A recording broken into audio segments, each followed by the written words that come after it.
September 9th, 1997, Los Angeles, California. The party is over. Engines rumble outside the Peterson Automotive Museum as a convoy of SUVs idles under the street lamps. Christopher Wallace, the Notorious B.I.G, climbs into the back seat of a black Suburban. He is tired, but smiling, his laugh filling the car as doors close and locks click. The convoy rolls into the night. At a stoplight, another car eases alongside. Its window slides down. In one breath, silence breaks. Gunfire erupts. Glass explodes. 4 bullets tear through the truck and into the man who had become the voice of New York. Moments later, chaos in hospital corridors. Doors slam open. Gurneys rattle across the floor. Doctors shout instructions over one another, their voices clipped and urgent. Nurses press pads against wounds that will not close. Blood stains gloves, sheets, uniforms. Friends crowd the waiting area, Puffy pacing back and forth, Faith Evans with tears streaming, Junior Mafia members stunned into silence. Some pray aloud, some whisper, some just stare at the floor as if refusing to believe what they've just seen. The smell of antiseptic fills the air, but nothing can clean away the weight of what's happening. Minutes pass like hours. Every time a doctor emerges from behind swinging doors, faces lift with desperate hope, only to fall again at the look in his eyes. Inside the trauma room, machines beep steadily, then erratically, then fade. Despite everything, the rushing hands, the frantic efforts, the will of those who refuse to let him go, the injuries are too severe. At 1:15 a.m., the words are spoken. Christopher Wallace is gone. This story doesn't end here. To understand how Christopher Wallace reached that night in Los Angeles, you must go back to Brooklyn, to Bed-Stuy, to the boy who learned to survive with words and who grew into the man called the Notorious B.I.G. Welcome to part 1 of the Notorious B.I.G. story on the Hip Hop Files podcast. This is more than music. This is a story of struggle, survival, and legacy. Every beat carries a memory, every lyric, a confession. From the streets to the stage, from the cell to the spotlight, these are the untold chapters behind the icons. Welcome to the Hip Hop Files podcast. Christopher George LaTorre Wallace was born May 21st, 1972, in Brooklyn, New York. His mother, Valletta, worked long hours as a preschool teacher. His father, Selwyn, was gone before Chris was 3. From that point on, it was just mother and son, surviving together in a neighborhood where opportunity was scarce and danger was always close. Bedford-Stuyvesant in the late 70s and 80s was a place of contrasts. On one block, children played in the street, jump rope, and stickball. On the next, men leaned against walls with pockets full of cash, dealing drugs that were ripping through the community. Chris grew up watching both sides, the innocence of play and the shadow of crime. And he remembered everything. Even as a boy, Christopher stood out. He was big, tall, broad-shouldered. Teachers noticed more than his size. He was sharp.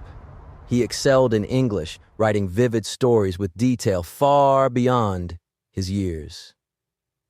He had a photographic memory and a gift for words. Classmates recall how he made them laugh with jokes that seemed perfectly timed.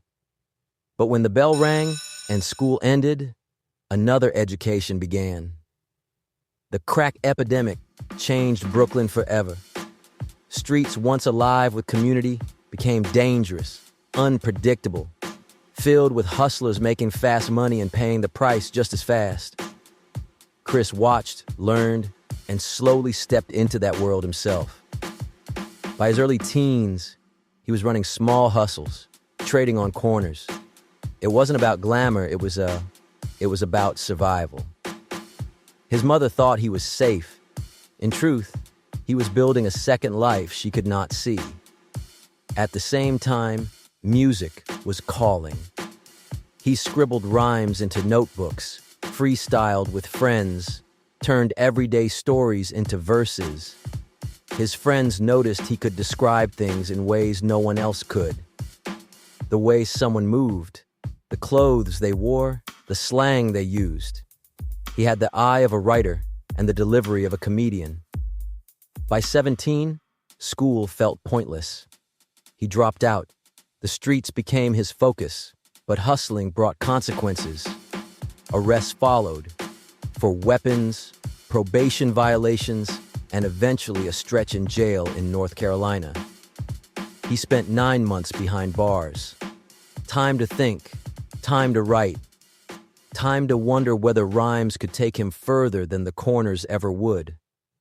Biggie's childhood friend, D-Rock.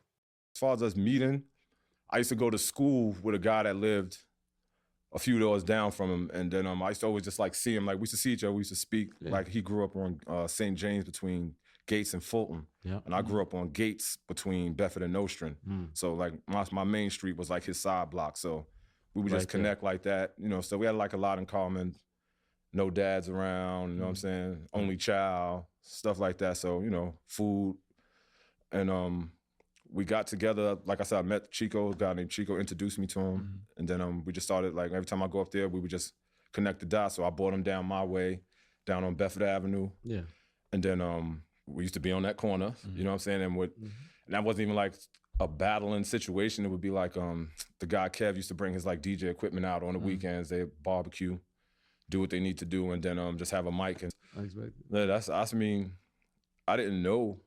I knew he knew, but we wasn't really like, even right then and there, it wasn't like, okay, we're gonna rap and do an album, we're gonna do it. It was just like, okay, he know how to rhyme.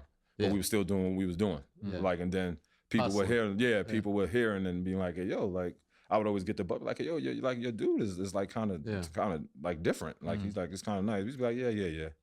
Like, you know what I mean? So we'll brush it off. Taking that serious. Wasn't not at all. Yeah. Like, Big probably wasn't even, ain't no probably, I know for a fact, like, he wasn't like shopping a deal or we was running around with a demo tape. He got mad, actually. The demo tape that the Maddie C through the Mr. C, like that whole thing, like we kind of got mad that we gave out the ticket. That was like our riding around tape. Oh, wow. That we just ride around in the car. Right? Yeah. Like, they don't have stepping beat. Yeah. So we was like, yo, like, where's the tape at? Like, we got in the car. He was like, oh, no, we gave it to Matt. We was like, why would you give the tape away? Like you know what I'm saying? Like we ride around. Right. Yeah. We was like, why would you give the tape away? Like, that's our shit. That's what we ride around in. Back in Brooklyn after jail, Christopher began to lean harder into rap. He adopted the name Biggie Smalls, taken from a gangster character in an old film. At first, recording was just fun, something to do with friends. But his voice was impossible to ignore. Deep, booming, steady. Every line delivered as though it was effortless. He did not sound like other New York rappers. There was no shouting, no forced aggression. His flow was calm, controlled, conversational, but it carried weight. He could make you laugh, then paint a crime scene, then confess a fear, all in one verse. A demo tape began circulating, copied, passed around, shared hand to hand. Eventually, it reached The Source magazine. In March 1992, Biggie Smalls was featured in the Unsigned Hype column, the section that introduced the world to rising talent. It was only a short write-up, but it caught the right eyes. One of those eyes belonged to Sean Puffy Combs, then an A&R executive at Uptown Records. Puffy tracked Big down and signed him. It looked like a breakthrough. But before Biggie could release anything, Puffy was fired. Uptown shut its doors to him. Out of that setback, Puffy created something new, Bad Boy Records. And Biggie signed on as one of its first artists. Before his own debut, Biggie made his presence felt through features. His verse on Mary J. Blige's Real Love remix was a revelation. Street Grit on a polished R&B track. Listeners rewound the tape just to catch his bars. Then came Party and Bullshit, his first single. It was raw Brooklyn energy, rowdy, unapologetic, a party that felt both fun and dangerous. The buzz grew.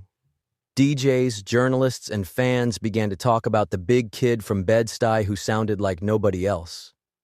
DJ Premier recalls, He's the Notorious B.I.G. We would call him Biggie back then. Shout to DJ Mr. C, who's the one that kept stressing me to check out his demo. I was like, yeah, I will. Time passed, I just never listened to it. One day I finally heard his demo. You know how I heard his demo? Going to the corner to buy 40 ounces of Old English, because that was our weapon of choice when we drank back then. We would go there and watch Biggie rap, just kick rhymes and all that stuff and just bug out with us, because we were already established as gangsters. So he was like, what do I need to do to get put on? Because, Puffy's interested in me and, I'm thinking about going his way. And we told him, yo, mess with Puff. If he believes in you, he's going to make sure you get put on. at the same time, his personal life pushed him further toward commitment. His daughter Tiana was born in 1993. Money was tight. For a moment, he returned to the streets, but Puffy found out. Furious, he gave Big an ultimatum: leave hustling behind or lose the chance of a career. This time, Big chose music. He would not look back. September 13th, 1994. Bad Boy Records releases Biggie's debut album, Ready to Die. The record is more than music. It is autobiography written in rhyme. It begins with skits that dramatize his birth, his childhood, his introduction to crime.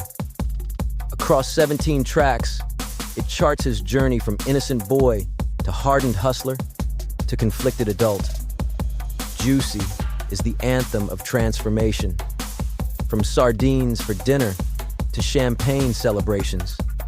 It is gratitude and triumph, a love letter to hip-hop, a declaration that dreams are possible. Warning is paranoia made cinematic. A phone call, a warning of betrayal, Biggie voicing both sides of the conversation. It feels like a short film. Gimme the Loot shows his versatility. Two characters, both voiced by him, planning robberies with humor and menace. Listeners often forget it's one man switching voices. Things Done Changed is a lament for Brooklyn. Childhood games gone, replaced by guns and fear. And the final track, Suicidal Thoughts, a shocking close. Biggie voices a man confessing despair, ready to end his life. The album ends with gunshots and silence. Listeners are left shaken. Vulnerability and darkness from a rapper who was otherwise larger than life. The impact is immediate. The album goes gold in 2 months. By the next year, double platinum. Critics hail it as a masterpiece. Fans declare New York has its king again. For years, the West Coast had dominated. Now, the East was back, led by a heavyweight from Brooklyn. I left the studio with the mix for Big's One More Chance. I purposely wanted to go through the hood and drive past Big's block, blasting, and I had all my windows down. And people was like, yo, what's that? I never forget those things. And I appreciate Puff for giving me the opportunity. Puff invited me down to the Bad Boy offices, and he asked everyone to leave, and he took out a cassette of an unmastered Ready to Die. And we sat there, just the two of us, and he played it. And then he gave me the cassette, which I still have to this day, which is probably my most prized, possession. I called Mike Kaiser, who was at Def Jam, and I said, I just heard one of the top 5 albums of all time. He's like, what do you mean? I'm like, Puff just played me the Biggie album. Kaiser's like, top 5 hip-hop albums? I'm like, no, top 5 albums of all time. Success multiplies quickly. Biggie becomes a household name. Tours, awards, magazine covers. But he doesn't rise alone. He forms Junior Mafia, a crew of friends he brings into the spotlight. Among them is Lil' Kim, whose talent explodes under his guidance. He writes for them, mentors them, teaches them he is both star and leader. At the same time, his personal life intensifies. He marries Faith Evans, a bad boy label mate. The romance is fast, the marriage even faster. The tabloids feast on it. But to Big, Faith is more than gossip. She is partner, collaborator, and the mother of his son, Christopher Jr. By the end of 1994, Christopher Wallace is no longer an unknown hustler from Brooklyn. He is the Notorious B.I.G, a global superstar, carrying both the crown and the weight that comes with it. In early 1993, on the set of Poetic Justice in Los Angeles, Christopher Wallace crossed paths with Tupac Shakur. At the time, Tupac was already a household name, a rapper with platinum records, an actor starring alongside Janet Jackson, a figure whose energy filled every room. Biggie, on the other hand, was still unsigned, a young talent with demos circulating hand to hand in New York. But from the moment they met, there was chemistry. Tupac had a magnetism that was impossible to ignore. He spoke with the urgency of a man who had lived 3 lifetimes already, a mix of laughter and defiance, vulnerability and rage. Biggie admired it instantly. For his part, Tupac recognized in Big a rare gift. That deep baritone, the natural rhythm, the ability to tell stories in rhyme as if he were reading from a novel. Their connection was instant and real. Tupac embraced Big like a younger brother. He became a mentor, a host, a friend. He played Biggie's track party and bullshit on repeat at his house parties, making sure everyone in Los Angeles knew the name.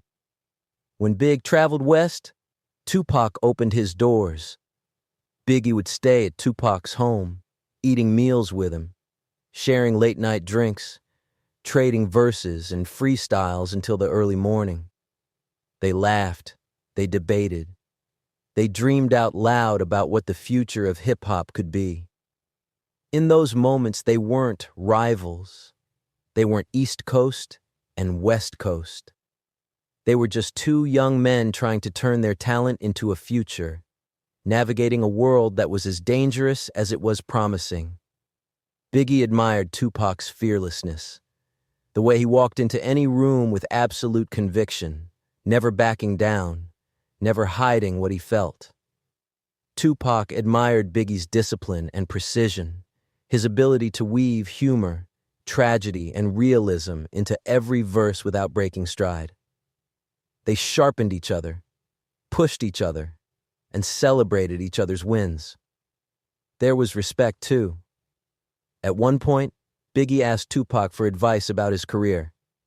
He wondered if he should switch managers. Tupac, already seasoned by the ups and downs of the industry, told him no. Stay with Puff. He'll make you a star. It was advice that proved prophetic. For a time, they were inseparable.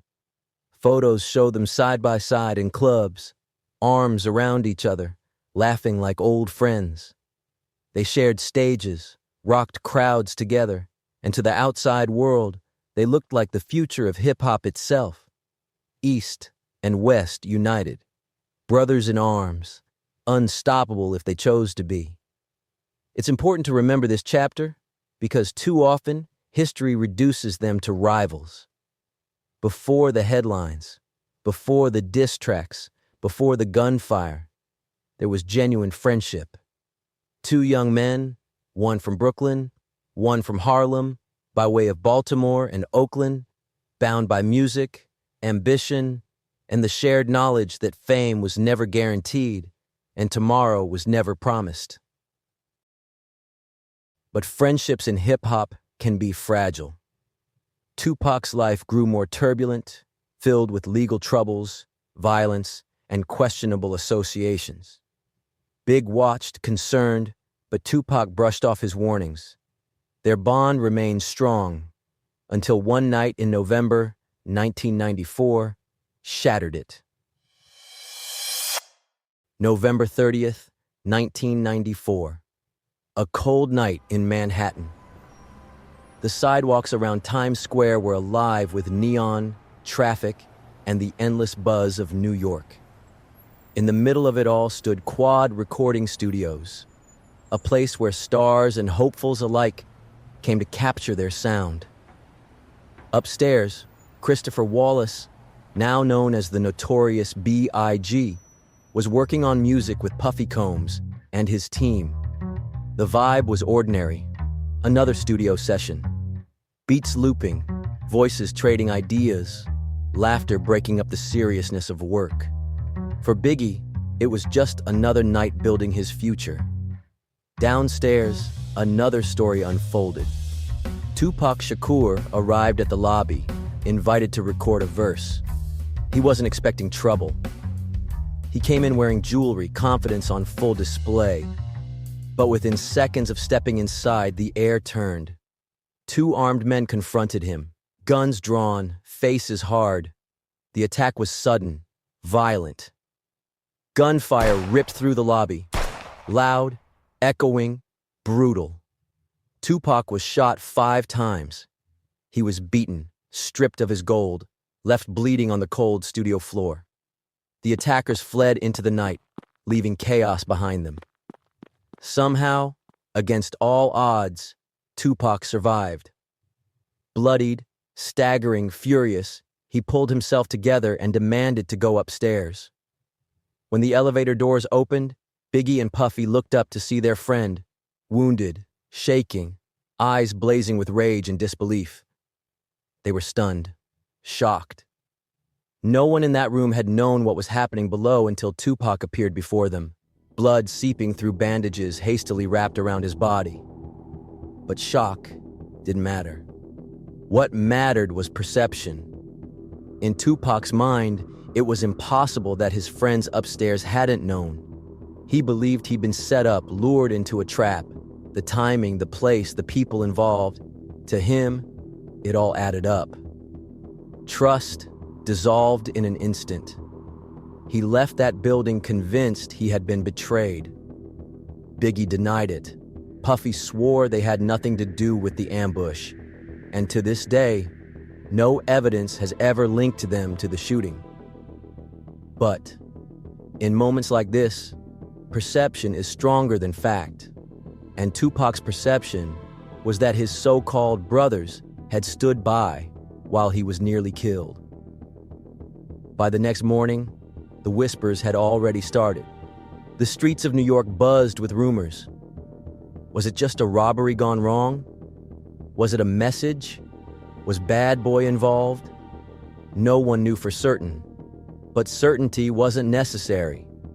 The seed had been planted. A friendship was dead, and in its place grew suspicion, bitterness, and anger. The East-West rivalry didn't begin that night, but it was the spark that lit the fuse. From that point on, Tupac and Biggie would never be the same. What had once been laughter, late-night freestyles, and brotherhood became mistrust and hostility. And the music world, hungry for drama, eager for headlines, was about to take that fracture and turn it into a war. Little Cease of Junior Mafia. Yeah. We was actually, it was the first Junior Mafia session that we had when we got signed. Okay. You know what I'm saying? We just got signed, and it was our first studio session. And we was in there recording Players Anthem.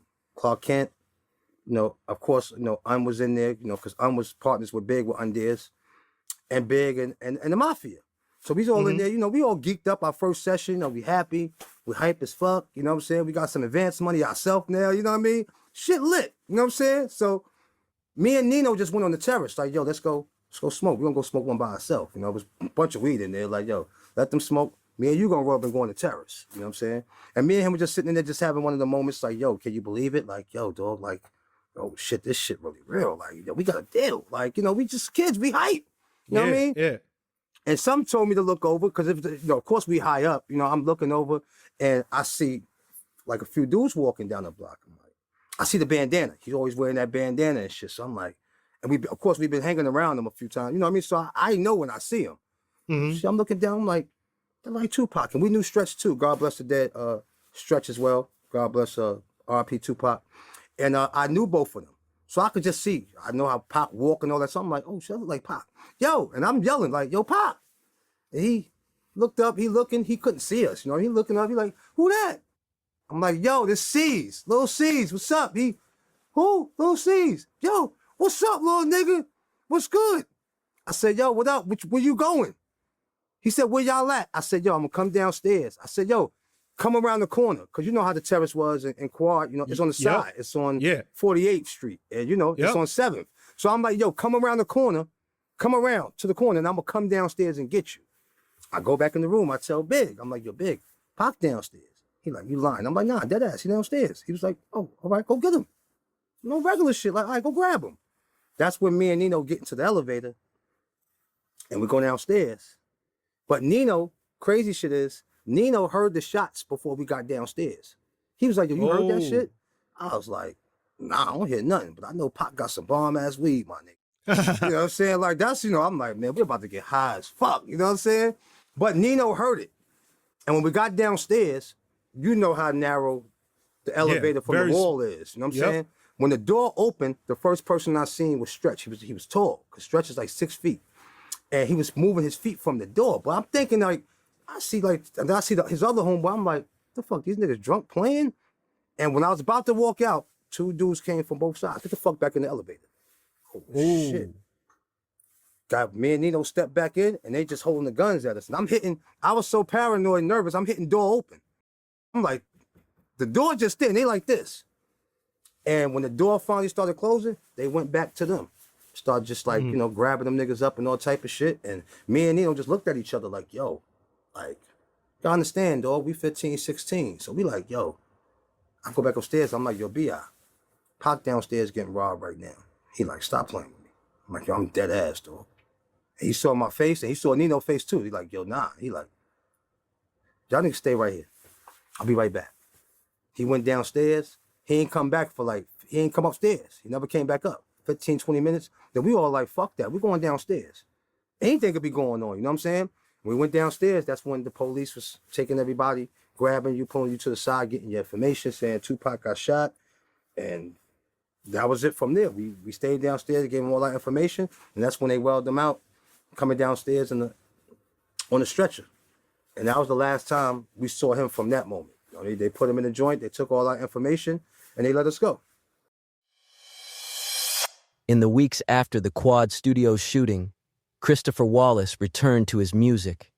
He had a career that was accelerating, an album still burning through charts, and the pressure to keep moving forward. But outside the studio, whispers swirled.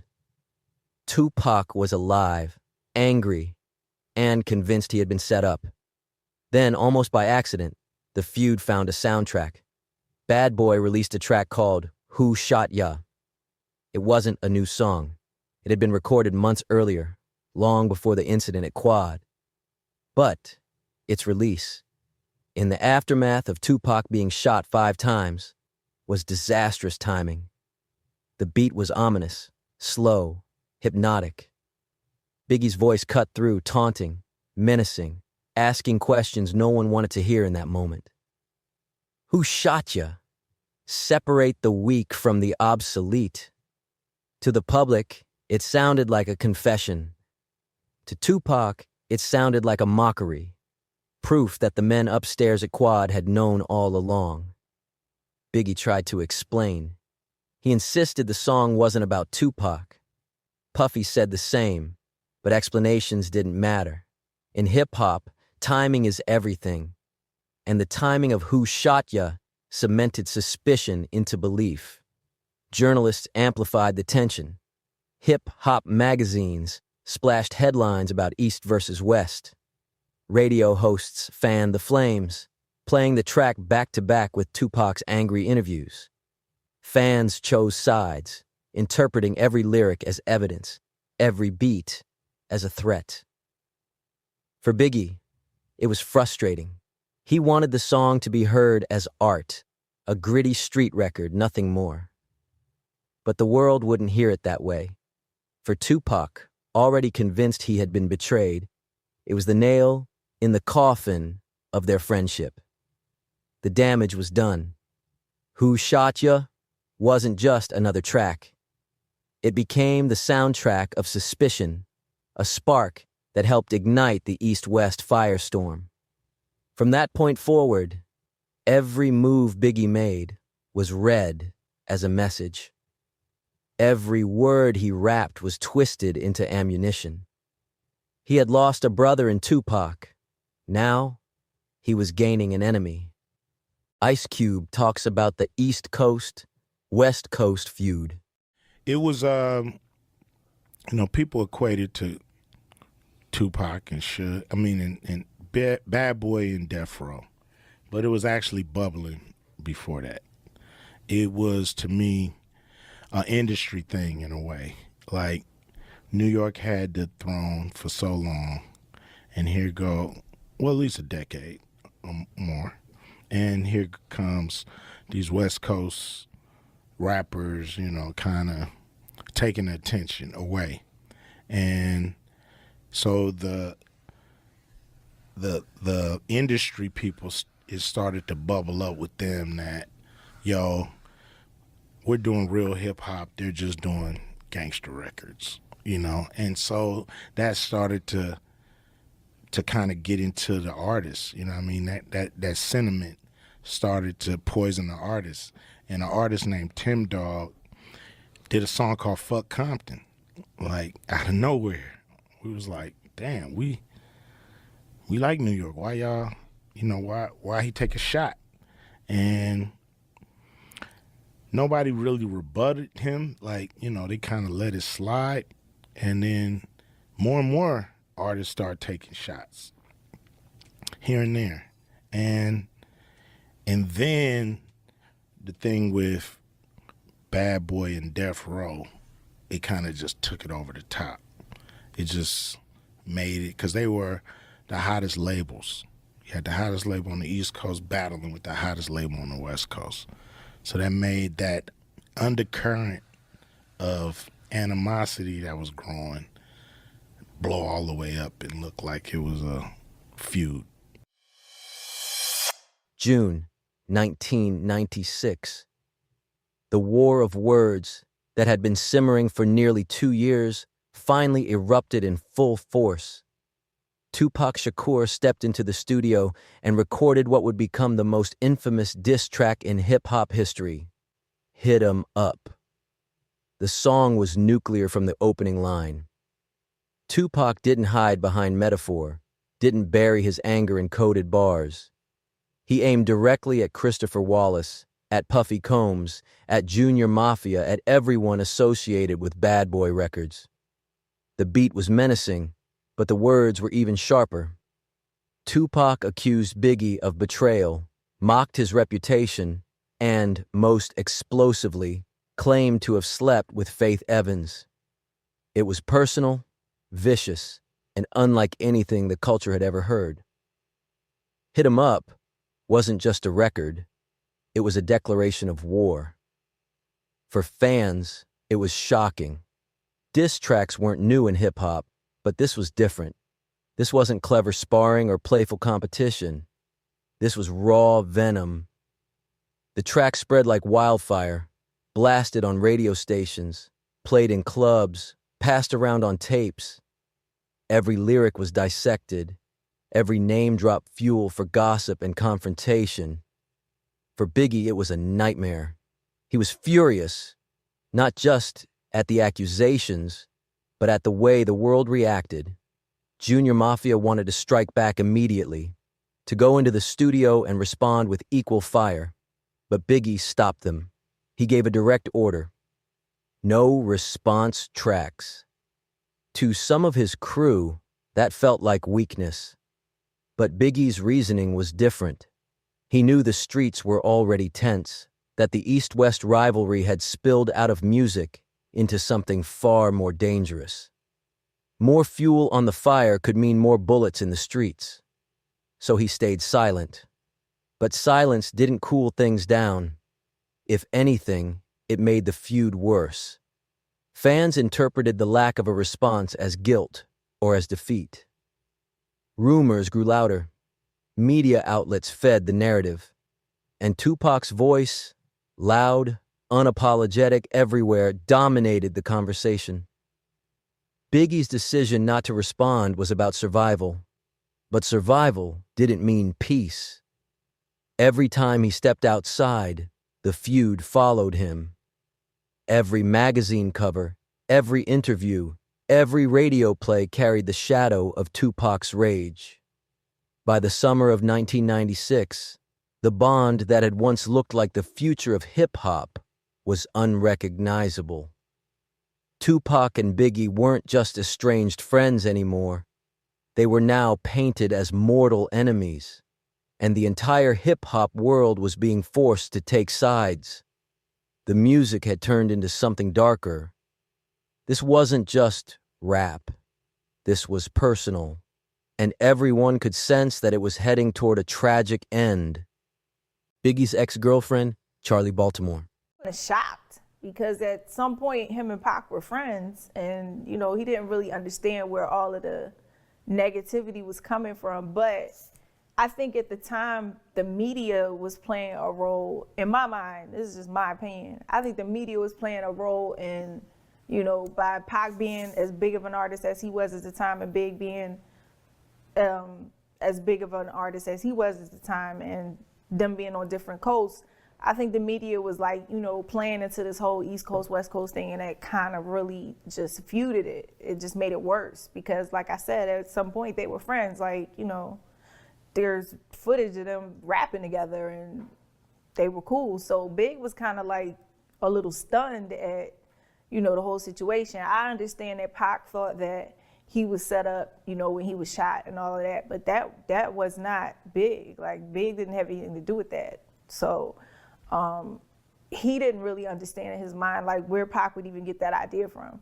So it threw him off. It just, it just kind of baffled me. Yes, it was somebody's video shoot. I don't remember whose. And, Puff was there. And I just remember, Puff coming out. I think we pulled up, Puff came out. He was real somber looking, and he was like, yo, I gotta play this record. And that's the first time, we heard Hit 'Em Up.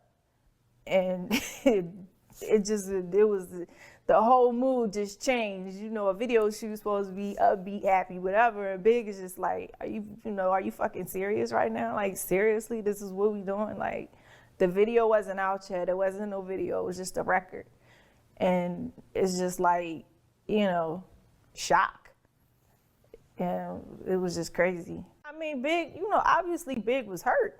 Because, you have somebody that you are friends with and you really don't know where all this animosity is coming from.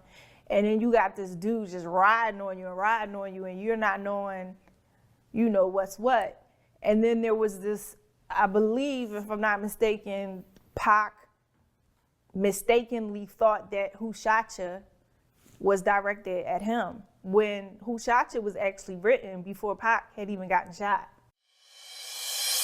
September 7th, 1996, Las Vegas, Nevada. After Mike Tyson knocked out Bruce Seldon in the first round at the MGM Grand, the Strip was buzzing. Crowds poured into the night, casino lights shimmered, traffic jammed the streets.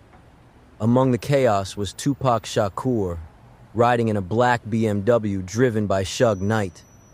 He was laughing, confident, still high off the fight's energy. Minutes later, at the intersection of Flamingo Road and Koval Lane, a white Cadillac pulled alongside. Its window slid down. The stillness of the desert night shattered. A burst of gunfire tore into the BMW. 4 bullets struck Tupac. The car swerved, tires screeching, panic flooding the street. Tupac was rushed to University Medical Center. For 6 days, machines kept him alive. Doctors fought, friends prayed. The world watched, waiting for a miracle. On September 13th, 1996, at 4:03 p.m., Tupac Shakur was pronounced dead. He was just 25 years old. News traveled fast. Within hours, radio stations, TV anchors, and newspapers blared the headline: Tupac Shakur dead after drive-by shooting. Fans wept. Some rioted. Some swore revenge.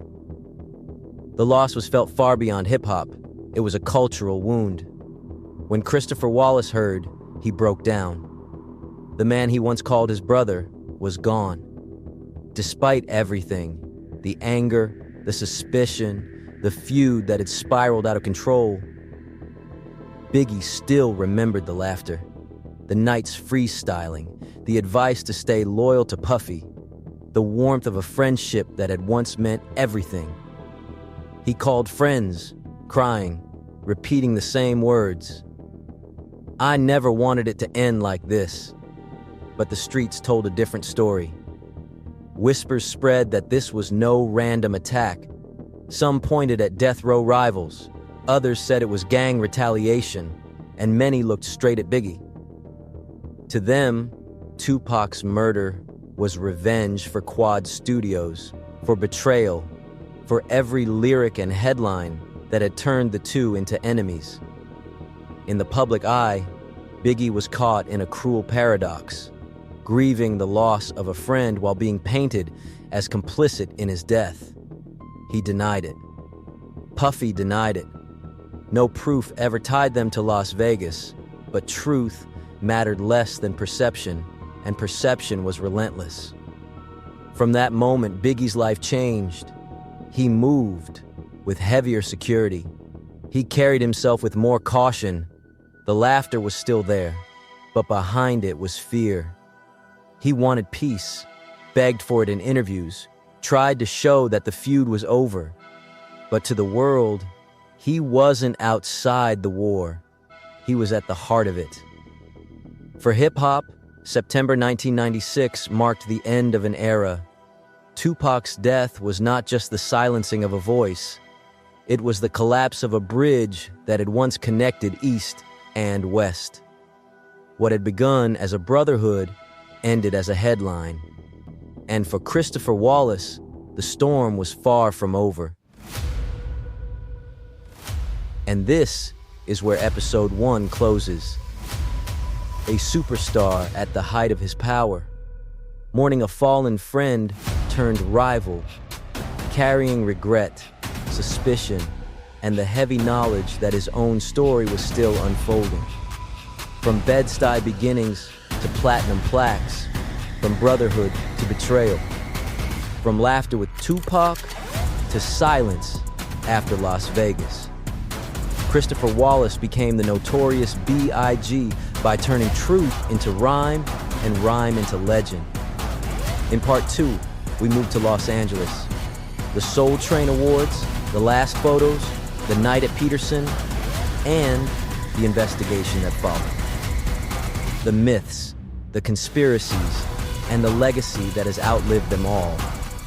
You've been listening to the Hip Hop Files. Follow, subscribe, and leave us a 5-star review if this story moved you. We'll see you next time.